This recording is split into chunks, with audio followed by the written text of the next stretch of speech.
Florida has what's called the Security Operations Center Apprenticeship Program, or known as SOCAP, birthed from the MSISAC, and it's hosted here at the University of South Florida. Essentially, the program's goal is to provide academic students with experiential hands-on learning. We want to help bridge that gap between the academic world of cybersecurity and the practical hands-on. And the overall high-level goal is to give these students that experience so it gets them ready for the workforce. And a military intelligence background, and I finished up my AA in a junior college in Florida.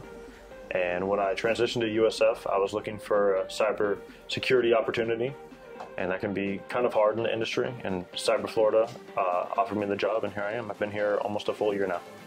For Threat Advisories, we first see if a vulnerability has been found and exploited in the wild, and after that we start a research process to find more information on this threat and all the indicators of compromise and other rules and signatures that have been found during the attack, and what companies have been affected, and we create like a background information on it, and then we go in more technical details.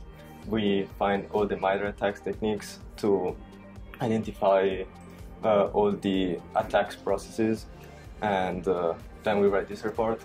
No, these are fully collaborative. It usually takes a small team, up to probably 5 people, and the goal is to get them out in a timely fashion.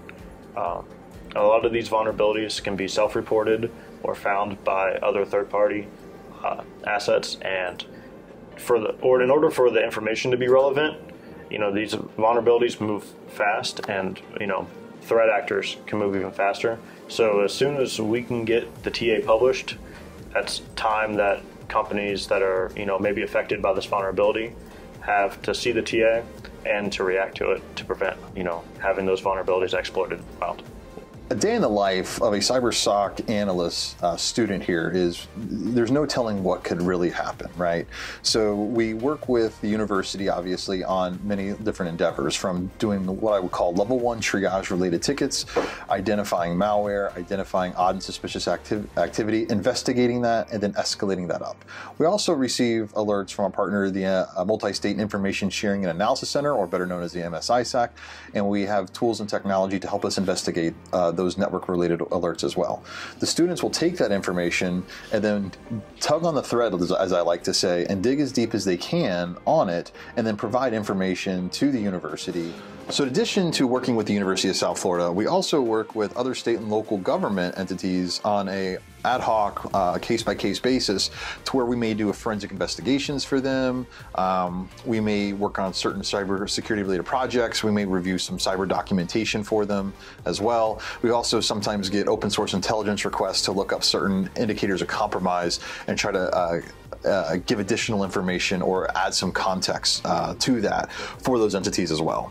So it's not just work with the university, we're also trying to help public sector entities in the state of Florida, however we can, at no cost to them, to help them move their security needle while giving our students some hands-on experience to prepare them for the workforce.